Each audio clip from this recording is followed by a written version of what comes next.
الدین الخالص۔ Corona virus کے تعلق سے گالی کی بات آئی ہے کہ کورونا وائرس کو بہت سارے لوگ برا کہتے ہیں، گالی دیتے ہیں، نوز باللہ، نہیں دینا چاہیے، حرام ہے یہ۔ کیوں؟ اس لیے کہ اللہ کی طرف سے یہ اللہ کا یوں سمجھیے کہ عذاب ہے۔ تو کوئی بھی چیز ہو اللہ کی طرف سے آئی ہے تو اس کو گالی دینے سے کچھ نہیں ہوتا کہ اللہ کے نبی صلی اللہ علیہ وسلم فرمایا بخار بھی آئے تو بخار کو بھی ہم برا بھلا نہیں کہہ سکتے۔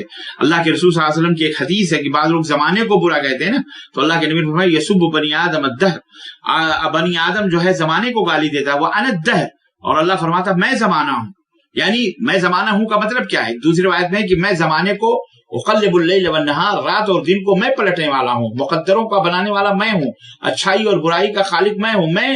تو لوگ جب زمانے کو برا کہتے ہیں تو اس طرح سے گویا ہم کو برا کہتے ہیں۔ تو اللہ تبارک و تعالیٰ نے کورونا بھیجا ہے، اس کی کوئی مصلحت ہے، اور بہت بڑی مصلحتیں ہیں۔ آپ دیکھیے بہت بڑی مصلحتیں ہیں۔ جن لوگوں کے پاس تو جناب دنیا تو اتنی لمبی ہو چکی تھی، اتنی طویل کی لوگ کہتے ہیں ہمارے پاس تو وقت ہی نہیں ملتا، کیا کریں، صبح سے لے کے شام تک یہ کر رہے ہیں، وہ کر رہے ہیں، وہ بادشاہ، وہ فلاں، وہ فلائٹ، پورا فضاؤں میں صرف جہاز ہی جہاز گھوم گئے۔ اب یہ 2.5-3 مہینے سے نہ کوئی جہاز ہے، نہ کچھ ہے، تو پھر لوگوں کے کام کیسے چلتے ہیں؟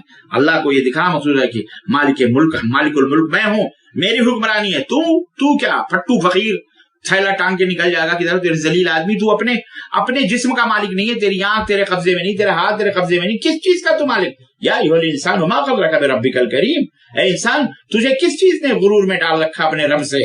الذی خلق فسواک، جس نے تجھے پیدا کیا، تجھے برابر بھی کیا، تیری سب کچھ بنائی سیدھے اچھے طریقے سے، اس سے غرور کر رہا ہے، گھمنڈ کر رہا ہے۔ تو آج انسان غرور کر چکا تھا، اس غرور کو مٹانے کے لیے اللہ رب العزت نے اس اندیکھے قہر کو، عذاب کو بھیجا۔ یہ سپاہی ہے اللہ کی طرف سے، تو اب سب کے کام گرم ہے، آپ چپٹے بیٹھے ہوئے ہیں، کوئی وائٹ ہاؤس کے نیچے گھس رہا ہے، کوئی اوپر گھس رہا ہے، کوئی بڑے بڑے لوگ تو وہ اللہ تعالیٰ نپٹے گا انشاءاللہ تعالیٰ۔ جنہوں نے ظلم کیا اللہ اس قہر کو انہی کے اوپر لوٹائے جو ظالم ہیں، اور اللہ تعالیٰ بے گناہوں مظلوموں کی مدد فرمائے، اور اللہ تمام مومنین متحدین کی مدد فرمائے۔